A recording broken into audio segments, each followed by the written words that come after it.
ఎంజీరావు గారు, అమెరికా అధ్యక్షుడు Donald Trump Iran Israel యుద్ధంలో ప్రత్యక్షంగా దిగుతున్నట్లుగా తెలుస్తోంది పరిస్థితులు చూస్తుంటే. ఇరాన్ సుప్రీం లీడర్ ఖమైనీ కూడా చాలా స్పష్టంగా చెప్తూ ఉన్నారు, మేము లొంగము, యుద్ధానికి సిద్ధము అని చెప్పి హూంకరిస్తూ ఉన్నారు.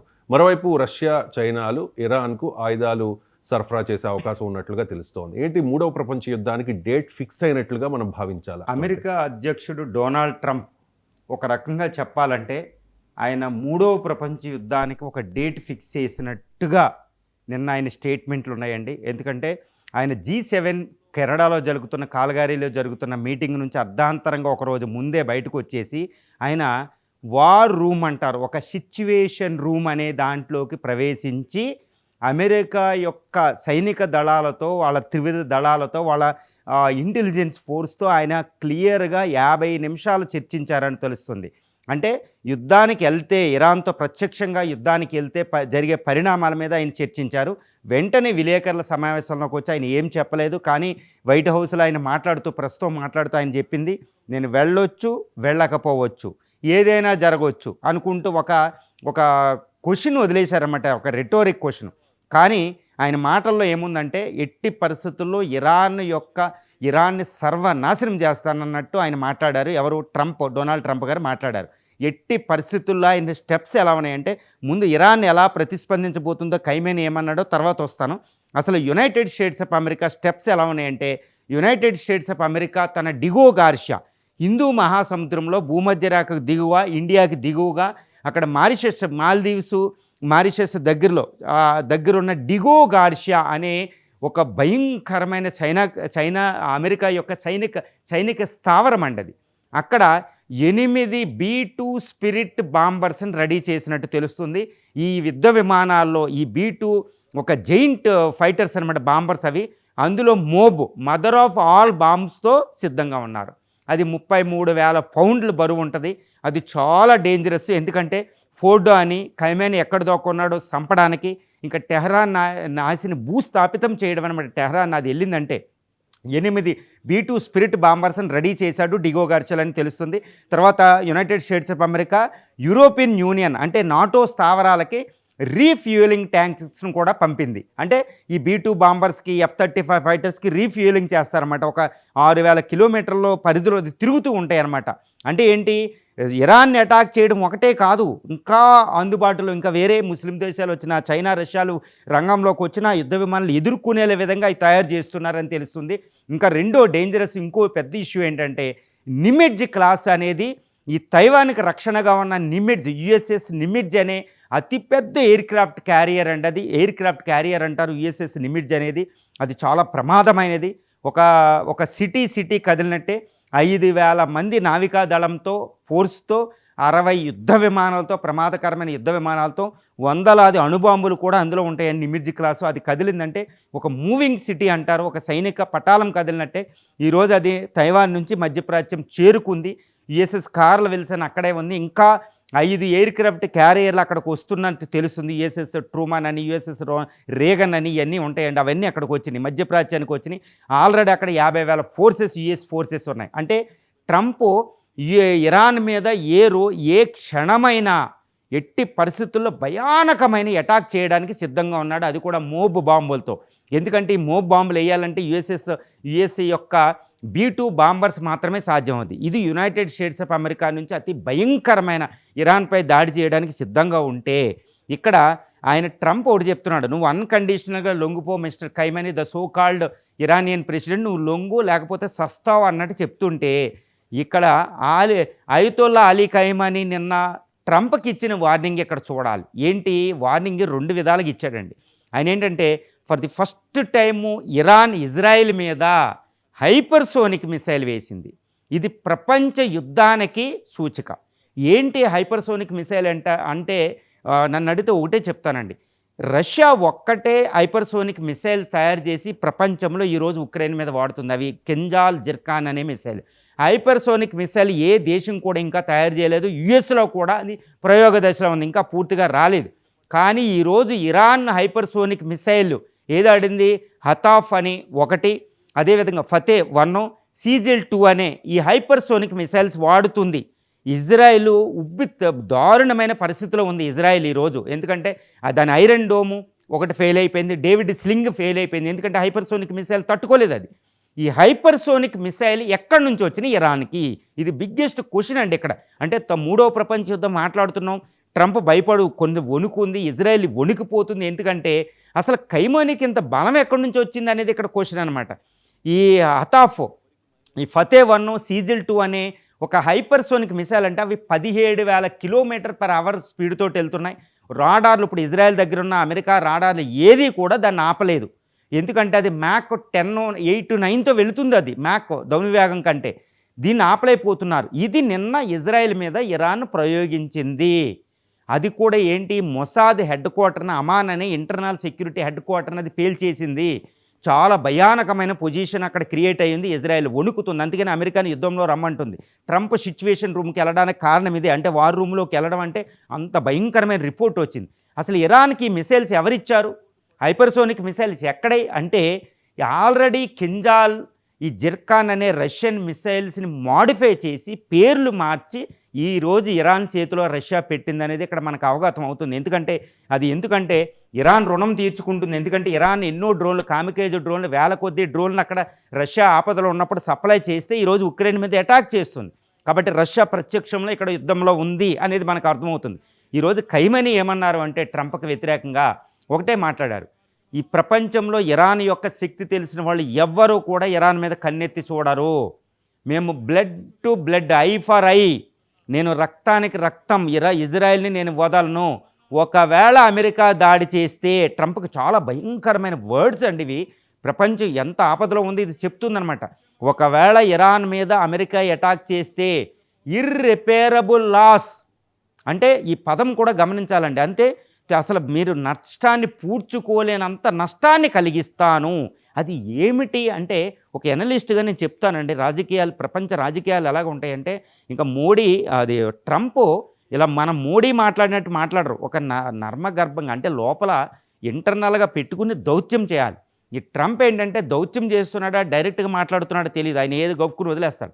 కానీ ఇరానియన్ ప్రెసిడెంటు ఇక్కడ మాట్లాడిన నెతన్యాహు మళ్ళీ దౌత్యం ఉపయోగిస్తారు, చక్కగా మాట్లాడుతున్నారు ఆయన. కానీ ఇరానియన్ ప్రెసిడెంట్ నిన్న ఆయతొల్లా అలీ ఖైమనీ మాటల్లో ఎలా ఉన్నాయంటే, ఇర్రిపేరబుల్ లాస్ అంటే ఏం కలిగిస్తూ పోతుంది ఇరాన్ అంటే ఇక్కడ మనం చూడాలి. ఇది 7వ రోజు. ఆల్రెడీ ఇజ్రాయెల్పై తన యొక్క దాన్ని అటాక్ చేసే సామర్థ్యాన్ని ఇరాన్ ఎక్కడ దాచుకుంటుంది? ఇరాన్ టెరిటరీలో. ఇప్పుడు ఈరోజు ఇజ్రాయెల్ వచ్చి తన 200 యుద్ధ విమానాలతో, ఆధునిక 5th జనరేషన్ యుద్ధ విమానాలతో మొత్తం ఇరాన్ యొక్క మొత్తం ఎయిర్ స్పేస్ మీద కంట్రోల్ సంపాదించాను నేనని ఇజ్రాయేలీ ప్రధాని నెతన్యాహు చెప్తున్నారు. అక్కడ డిఫెన్స్ మినిస్టర్ ఇజ్రాయెల్ కార్డ్స్ చెప్తున్నారు, అక్కడ ఆర్మీ చెప్తున్నారు. కానీ అదే సమయంలో ఇరాన్ కూడా ఒకటి అంటుంది, నేను కూడా ఇజ్రాయెల్ గగనతలం మీద ఆధిపత్యం సంపాదించాను, ఇగో మిసైల్ చేస్తున్నాను అని చెప్తుంది. ఇరాన్ కూడా తక్కువ తినలే. కానీ వెస్ట్రన్ మీడియాలో మనకి ఎక్కువ రాదు. కానీ ఈస్టర్న్ మీడియాలో ఆల్ జజీరా అనే ఛానల్లో మనకి ఇక్కడ కనిపిస్తుంది, గ్లోబల్ టైమ్స్ అనే ఛానల్లో మనకి ఆ పేపర్లో కనిపిస్తుంది, చైనీస్ మీడియాలో, రష్యన్ మీడియాలో కనిపిస్తుందండి. ఇక్కడ ఇరాన్ కూడా తక్కువ తినలే. ఇరాన్ ఇంత నాశనం అవుతున్నా, సైనికాధికారులు చనిపోతున్నా, న్యూక్లియర్ సైంటిస్టులు చనిపోతున్నా, F-35 అటాక్లో టెహరాన్ అల్లకల్లోలం అయిపోయినా, నిప్పులు కుంపటలో ఉన్నా తాను ఇజ్రాయెల్ చేరగలిగే మిసైల్ వేస్తుంది. అంటే దాని పవర్ అలాగే ఉంది, ఇంటాక్ట్ ఉంది. ఇప్పటికీ ఇంకొక గొప్ప న్యూస్ ఏంటంటే, ఇజ్రాయెల్ దగ్గర యాంటీ ఇంటర్సెప్టర్స్ అంటారండి, వచ్చే మిసైల్స్ని డ్రోన్లు అడ్డుకునే దాని ఇంటర్సెప్టర్స్ అయిపోయినాయి అని తెలుస్తుంది. అమెరికా నుంచి వెంటనే రావాలి. అవి ఎక్కడ లాంచింగ్ ప్యాడ్స్ అలాగే ఉన్నాయి. అంటే ఏంటి, ఇరాన్ పై చేయి సాధిస్తుంది. అంటే ఏంటంటే ఇరాన్ ఏది వ్యూహం ఏంటంటే సర్వైవబిలిటీ, డిఫెండ్ చేసుకుంటుంది. ఎందుకు, వారు ఎప్పుడు మొదలెడతానంటుంది ఇరాను, అమెరికా వచ్చినప్పుడు నేను అసలైన యుద్ధాన్ని మొదలు పెడుతున్నానంటుంది. ఏమి యుద్ధం మొదలు పెడుతుందంటే ఇదే 3వ ప్రపంచ యుద్ధానికి డేట్ ఫిక్స్ అని నేను చెప్తూ ఉంటానండి. ఏమిటంటే అమెరికా అటాక్ చేయగానే ఇరాన్ ఏం చేస్తుందంటే దాని పర్షియన్ గల్ఫ్లో ఉన్న ఈ పర్షియన్ గల్ఫ్కి ఈ గల్ఫ్ ఆఫ్ ఒమన్ అంటే అరేబియన్ సీకి మధ్యలో ఉన్న తన 33 కిలోమీటర్ల వెడల్పు కలిగిన హర్మూజ్ స్ట్రైట్ని క్లోజ్ చేసేస్తాయి. ఆల్రెడీ అది క్లోజింగ్కి అన్ని మైన్స్ అన్నీ పెట్టింది. దీనివల్ల ఏమవుద్ది, అక్కడ ఆల్రెడీ ఒక 3000 ఆయిల్ ట్యాంకర్స్ చిక్కుపడిపోయి ఉన్నాయి. వాటన్నిటిని పేల్చేస్తుంది. 3000 ఆయిల్ ట్యాంకర్స్ని పేల్చేస్తుంది. ఎందుకు పేలుస్తుందంటే తర్వాత యాంటీ నేవల్ మైన్స్ని అమరుస్తుందండి. దానివల్ల ఏంటి, ఈ పర్షియన్ గల్ఫ్లో ఉన్న America air bases, naval bases నుంచి ఈ యుద్ధ విమానాలన్నీ ఎయిర్ క్రాఫ్ట్ క్యారియర్లు బయటికి రాలేవు, అక్కడ చిక్కుపడిపోతాయి. ఈ చిక్కుపడిపోగానే అక్కడ ఇరాన్ ఏం చేస్తుంది, ఇరాన్ ఐఆర్జిఎస్ ఫోర్సెస్ ఏం చేస్తాయంటే, కూడ్స్ ఫోర్సెస్ ఏం చేస్తాయంటే, అక్కడ 50,000 మంది యుఎస్ బేసెస్లో 50,000 మంది అమెరికా సైనికులు ఉన్నారు, వాళ్ళని అటాక్ చేస్తుంది. అమెరికా ఎయిర్ క్రాఫ్ట్ క్యారియర్ని అటాక్ చేస్తుంది. యుఎస్ తర్వాత ఇరాన్ ప్రాక్సీస్ అంటారన్నమాట, హిజ్బుల్లా, హమాసు, తర్వాత హౌతీలు ఉంటారు, వీళ్ళ ద్వారా అటాక్ చేస్తారు. వాళ్ళు దే విల్ లెట్ లూజ్ అనమాట, వాళ్ళు వచ్చి ఇష్టం వచ్చిన రీతిని అటాక్ చేస్తారు. దీంతో అమెరికన్ ఫోర్సెస్ 50,000 ఫోర్సెస్ ఆపదలో పడిపోతాయి, ఎయిర్ క్రాఫ్ట్ క్యారియర్ ఆపదలో పడిపోతాయి. కొన్ని యాంటీ డిఫెన్స్ S-400 బయటకు అప్పుడు బ్రహ్మాస్త్రాలు బయట తెద్ది. ఇరాన్, ఇజ్రాయెల్ ఆల్రెడీ రష్యా ఇచ్చిందని తెలుస్తుంది. సో చైనా కూడా తన HQ-9 అనే anti defence, anti air system అని అది బయటికి తీస్తుంది. ఎందుకంటే చైనా పెట్టుబడులు $400 బిలియన్ పెట్టుబడి ఉంది, చైనా హెల్ప్ చేస్తుంది. ఎందుకంటే ఇరాన్ కైమని అది రక్షిస్తుందని కూడా తెలుస్తుంది. కాస్పియన్ సీ తీరంలో కూడా అక్కడ రష్యా తన ఆయుధ పాఠవాన్ని అక్కడ పంపిందని తెలుస్తుంది. ఎందుకంటే అక్కడ రష్యా S-400ని మోహరించిందంటే అది ఈ ఇరాన్కి చాలా ఉపయోగం. ఈ B-2 బాంబర్ కూడా కొంచెం ప్రమాదంలో పడుతుంది. ఎందుకంటే B-2 బాంబర్ స్పిరిట్ బాంబర్ వెనకాల కొన్ని యుద్ధ విమానాలు వస్తాయి డజన్ల కొద్దీ, వాటిని పేలుస్తారు. దాంతో అమెరికా ఏంటంటే ఆత్మహత్యా సదృశ్యం అవుతుందన్నమాట, కాస్త డిఫెన్స్లో పడుతుంది. ఇది డిఫెన్స్లో పడగానే అమెరికాని అటాక్ చేయగానే ఈ సూయిజ్ కెనాల్ కాకుండా ఈ హర్ముజ్ స్ట్రైట్ని క్లోజ్ చేయగానే ప్రపంచం ఆర్థిక మాంద్యంలో పడిపోతుంది, ప్రపంచానికి ఆయిల్ సప్లై ఆగిపోతుంది. ఇరాన్ ఏం చెప్తుంది దౌత్యపరంగా, అమెరికా మమ్మల్ని అటాక్ చేసింది కాబట్టి నేను ఇది తప్పక ఆపానంటది, ఎందుకంటే శత్రువు అయిపోద్ది. సో అమెరికా మీద ఒత్తిడి పెరుగుతుందండి, ఇది అవుద్ది. ఇప్పుడు అమెరికా తరపున ఏంటంటే కొన్ని నాటో దేశాలు ప్రత్యక్షంగా ఇజ్రాయెల్కి హెల్ప్ చేసి ఇజ్రాయెల్ ద్వారా మళ్ళీ అటాక్ చేసే అవకాశం ఉంది. కానీ ఇరాన్ వాళ్ళు ఎంత అటాక్ చేసినా ఇరాన్ బలాలు ఎక్కడో దాసింది. అది మౌంటైనస్, నేను చెప్తూ ఉంటా, ఎల్బ్రస్ ఈ మౌంటైన్ సిస్టమ్ మీద, ఆ మౌంటైన్స్ అండర్ గ్రౌండ్లో అది మిసైల్ సిస్టమ్ పెట్టింది, అది ముందు నుంచి ప్రిపేర్ అయ్యింది. కాబట్టి మిసైల్స్, వేలాది మిసైల్స్ని తయారు చేయాలి కూడా వెంటనే. సో ఇరానియన్ ఇండస్ట్రీ దానికి సిద్ధమై ఉంది. సో ఇంకోటి ఏం చేస్తంటే, ఇరాను అమెరికా క్షేత్రాలను అటాక్ చేస్తూ అమెరికాకి ఎవరైనా ఎయిర్ స్పేస్ ఇచ్చినా, ఎవరైనా హెల్ప్ చేసినా అక్కడున్న వాళ్ళ ఆయిల్ వెల్త్ని అటాక్ చేస్తుంది, ప్రపంచాన్ని ఆపదలోకి గెంటేస్తుంది. ఇరాన్ ఏమని చెప్పిద్ది, ఇరాన్ అమెరికా మా మీద అటాక్ చేయడం వల్ల మేము చేసామని చెప్పిద్ది. ముస్లిం దేశాలు ఆపదలో పడిపోతాయి. కానీ ఇక్కడ ఒకటి ఏంటంటే, ఈ ముస్లిం దేశాల్లో అతిపెద్ద ప్రమాదం ఒకటి ఉందండి. ఈ ముస్లిం దేశాల్లో ఉన్న డిక్టేటర్లు, ఇప్పుడు బహ్రాయిన్ అని, ఖతార్ అని, తర్వాత MBS సౌదీ అరేబియాలో, UAEలో, వీళ్ళందరూ ఒక డిక్టేటర్లు, ఒక డైనాస్టిక్ ఫ్యామిలీస్ రూల్ చేస్తున్నాయి. వీళ్ళందరూ అమెరికాకి పప్పెట్లుగా పనిచేస్తూ ఉంటారన్నమాట. ఇప్పుడు వాళ్ళ మాట, ఆ డిక్టేటర్షిప్ గవర్నమెంట్ల మాట ముస్లిం ప్రజలు వినరు. ఎందుకంటే ఇస్లామే ఆపదలో ఉందనేది ఒకటి అక్కడ ఆల్రెడీ ప్రొడ్యూస్ అవుతుంది, అక్కడ ప్రోపగండా ఆల్ జజీరా ఛానల్ ద్వారా. కాబట్టి ప్రజలు ఫండింగ్ ఇస్తారు, రిక్రూట్మెంట్ పెరుగుతుంది. ఈ ప్రజలు కలర్ రెవల్యూషన్స్ అని ఆ గవర్నమెంట్లో ఆపదలో పెట్టేస్తే ఇక సౌదీ గవర్నమెంటు, తర్వాత Bahrain, Qatar, Gulf cooperation council, తర్వాత ఆర్గనైజేషన్ ఆఫ్ ఇస్లామిక్ రిపబ్లిక్ గవర్నమెంట్లు తప్పక ఇరాన్కి మాట సాయం చేస్తేనే ప్రజలు ఊరుకుంటారు. ఇది మొత్తం అమెరికాన గల్ఫ్ రీజన్ నుంచే వెకేట్ చేసే అవకాశం ఉంది.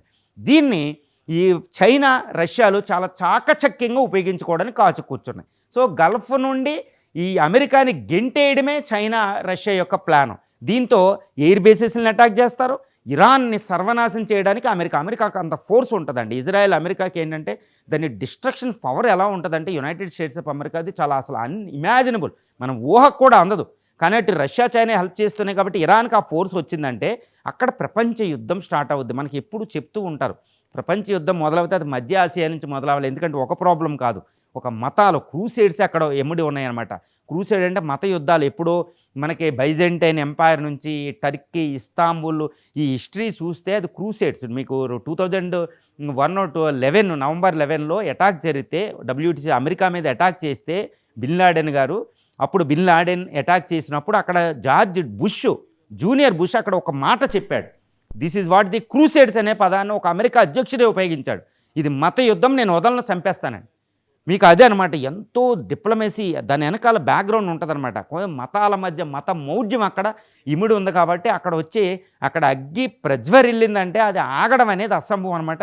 ఇప్పుడు మధ్య ప్రాంత్యంలో ఆ యుద్ధాన్ని ఆపాలి అంటే ట్రంప్ రాకూడదు. ఈ 7వ రోజు యుద్ధం ఎంటర్ అయ్యాం. ట్రంప్ ఎట్టి పరిస్థితుల్లో యుద్ధం లేకుండా అక్కడ డిప్లొమసీ స్పేస్ ఇవ్వాలి. కానీ ఆయన డిప్లొమసీకి స్పేస్ ఇవ్వలేదు, దౌత్యానికి అవకాశం ఇవ్వలేదు. నిన్న ప్రైమ్ మినిస్టర్ మోడీ చక్కగా చెప్తున్నారు, దౌత్యానికి అవకాశం ఇవ్వండి అని. ఈ దౌత్యానికి అవకాశం ఏదైనా శాంతి చర్చలతో పరిష్కరించుకోవాలి ప్రధానమైన ప్రాబ్లం అని. అంతర్జాతీయ చట్టాలకు అక్కడ ప్లేస్ లేదు. అంతర్జాతీయ చట్టాలు తయారు చేసిందే యునైటెడ్ స్టేట్స్ ఆఫ్ అమెరికా అండి. అది రెండవ ప్రపంచ యుద్ధం తర్వాత యుఎన్ సిస్టమ్ అని, అక్కడ కన్వెన్షన్, యుఎన్ కన్వెన్షన్ అని, జెనీవా కన్వెన్షన్ అని, వాటన్నిటిని ఈరోజు అమెరికా అధ్యక్షుడు ట్రంప్ త్రొంగలో తొక్కి శాంతి చర్చలు లేకుండా అక్కడ ఐఏఈఏ ఉంది, దాంతో చర్చలు జరపాలి. ఈయన ఎవరు చర్చలు జరపడానికి? ఈయనే చర్చలు జరిపేసి అంతర్జాతీయ చట్టాలు తన చేతిలో తీసుకుని ఈరోజు ఇరాన్ని ఫోర్స్ ఉపయోగించేస్తానంటున్నాడు. సో లేదు, కాబట్టి ఇరాన్ తన యొక్క బలాలన్నీ కూడా డూ ఆర్ డై మోడ్లో వెళ్తుంది. ఇజ్రాయెల్ని ఆపదలో పెట్టేశారు. సో ఇంత ప్రమాదంలో ఇప్పుడు యుద్ధం అనేది, యుద్ధ వాతావరణం, ఇక్కడ B-2 బాంబర్స్, అక్కడ రష్యన్ సుకోయ్ బాంబర్స్, రష్యా ఆయుధాలు, అమెరికా ఆయుధాలు. ఇక్కడ చెప్పాలంటే ఇజ్రాయెల్ ఇరాన్ కాదండి, ఇజ్రాయెల్ తరపున అమెరికా ఆయుధాలు అమెరికా, ఇరాన్ తరపున ఈ మిసైల్స్, ఇప్పుడు ఒరిషనికా మిసైల్స్ పేర్లు మార్చుకుని వెళ్తున్నాయి, సిజెల్ అని ఇవన్నీ పేర్లు మార్చుకున్న హైపర్సోనిక్ మిసైల్. ఇటు రష్యా ఆయుధాలు, అమెరికా ఆయుధాలు. ఇప్పుడు రష్యా అమెరికా అంటే రష్యా చైనా, ఇటు అమెరికా, ఈ రెండు దేశాల మధ్యలో జోక్యం వల్ల అది మూడవ ప్రపంచ యుద్ధం. It's nothing less than the third world war అండి. చాలా భయంకరమైన యుద్ధానికి ఈరోజు ట్రంప్ ఫిక్స్ చేసినట్టు డేట్ తెలుస్తుంది. కొన్ని గంటల్లో ఈ ఇరాన్ మీద అమెరికా అటాక్ B-2 బాంబర్ వెళ్తే ప్రపంచం అంటే ప్రపంచం కనీవిని ఎరుగని నష్టాన్ని చూడడానికి ఈరోజు ప్రపంచం సిద్ధంగా ఉండాలి. ఎందుకంటే అది B-2 స్పిరిట్ బాంబర్ అండి. నేను మాటలతో చెప్పలేను, అది చేసే డిస్ట్రక్షన్ ఆ మూవ్ బాంబర్స్తో. ఈరోజు ఏంటంటే వర్షపు చినుకులు పడినట్టు ఈ ఆకాశం నుంచి బాంబుల వర్షం పడుతుందండి. అది B-2 స్పిరిట్ బాంబర్ యొక్క కెపాసిటీ అండి. అవి 8 బాంబర్స్ ఈరోజు డిగో గార్షియా నుంచి వెళ్తున్నాయంటే అసలు ఇరాన్ని జల్లిడి పట్టేస్తారు. 1 కోటి మంది ప్రజలు, 9 కోట్ల మంది ప్రజల్లో మనం ఈరోజు లక్షల మంది పీపుల్ని మరణాలు చూడవచ్చు అనమాట. అంత భయంకరమైనదికి ఈరోజు ఫిక్స్ చేస్తే ఈ ఇరాన్ కూడా అదే భయంకరంగా రెస్పాండ్ అవ్వడానికి ఇరాన్ సిద్ధం చేసుకుని ఉంది. అందుకనే ఇజ్రాయెల్ మీద తన పూర్తి సామర్థ్యాన్ని వేస్ట్ చేసుకోవడంలే. ఇజ్రాయెల్ మీద పూర్తి సామర్థ్యం లేకుండా తన సామర్థ్యాన్ని ఎప్పుడు అమెరికా వస్తో అలా కాపాడుకుని ఉంది. అమెరికా రాగానే ఇప్పుడు ఇరాన్ రెస్పాండ్ అవ్వడం అనేది, అది కూడా ఎలా రెస్పాండ్ అవుద్దో ప్రపంచం ఒక భయానకమైన ముఖ చిత్రాన్ని కొన్ని గంటల్లో మనం చూడబోతున్నాం. అది ఎవరి చేతిలో ఉందంటే ఒక డొనాల్డ్ ట్రంప్ చేతిలో ఉంది. ఆయన తొందరపడి దౌత్యానికి వెళ్లకుండా యుద్ధానికి వెళ్తే ఈరోజు మూడో ప్రపంచ యుద్ధం ఫిక్స్ అవుతుంది. ఈ ప్రపంచంలో మీడియా ఎన్ని పేపర్లో చూస్తే అంత భయానకమైన ముఖ చిత్రానికి ఈరోజు ప్రపంచం సిద్ధం. ప్రపంచంలో ఎలాంటి, ఇప్పుడు 2 మతాల మధ్య 230 కోట్ల మంది క్రిస్టియన్స్, 200 కోట్ల మంది, అసలు నేను మతం అనేది ఎందుకు మాట్లాడుతున్నానంటే ఇట్స్ ఎ క్రూసేడ్. అన్లెస్ ఈయన ట్రంప్ని ఇంత మత మౌఢ్యాన్ని అర్థం చేసుకోకుండా, చరిత్రని అర్థం చేసుకోకుండా, ఆయన నా చేతిలో ఫోర్స్ ఉంది, 14,000 యుద్ధ విమానాలు ఉన్నాయి నా దగ్గర, 5,000 అణుబాంబులు ఉన్నాయి, నన్ను తట్టుకునే శక్తి ఎక్కడని అమెరికా అనుకుంటుంది. ట్రంప్, అది అమెరికా కాదు, ట్రంప్ అనుకుంటున్నాడు. కానీ ఇక్కడ ఒకటి గమనించాలి, వియత్నాం మీద ఈ అమెరికా ఓడిపోయింది, ఆఫ్ఘనిస్తాన్ మీద పారిపోయింది. ఒక డిటర్మైన్ అయిన పీపుల్ని తలుసుకుంటే ఎలా ఉండాలంటే, ఒక డిటర్మైన్ అయిన పీపుల్ వాళ్ళు ఈరోజు డూ ఆర్ డై మోడ్లో ఉంది. ఇరాన్ తరపున ఎంతో ఉంది. కానీ ఇది అర్థం చేసుకోకుండా ఈ మూడో ప్రపంచ యుద్ధానికి ఈరోజు వార్ ఫిక్స్ అయిందంటే ప్రపంచం అల్లకొల్లోలానికి ఈరోజు కొన్ని గంటల్లో మనం ఫిక్స్ అయ్యిందా. ట్రంప్ అటాక్ చేస్తే ట్రంప్ ప్రపంచం అంతా కోరుకుంటుంది. ట్రంప్ అటాక్ చేయకుండా ఇజ్రాయెల్ ఇరాన్ మధ్య సయోధ్య కుదిరితే ఎంత బాగుందని, ఈ ప్రపంచ కళ్యాణం బాగుంటుందని మోడీ, ఇండియా ఇలా ఎన్నో దేశాలు కోరుకుంటాయి. ఇంకులు నాటో దేశాలు కూడా ఇదే కోరుకుంటుంది. ఈ పుతిన్ ఇలా మాట్లాడితే నీ పని నువ్వు చూసుకో అని ట్రంప్ మాట్లాడుతున్నాడండి. ఏమైనప్పటికీ ప్రపంచం మాత్రం ఇలాంటి విషయాలు చూడకూడదు, ఈ యుద్ధానికి వెళ్ళకూడదు, ఆ యుద్ధం ఆగాలి, ఇది 7వ రోజుతో ఆగిపోతే బాగుండని ప్రపంచం కోరుకుంటుందండి.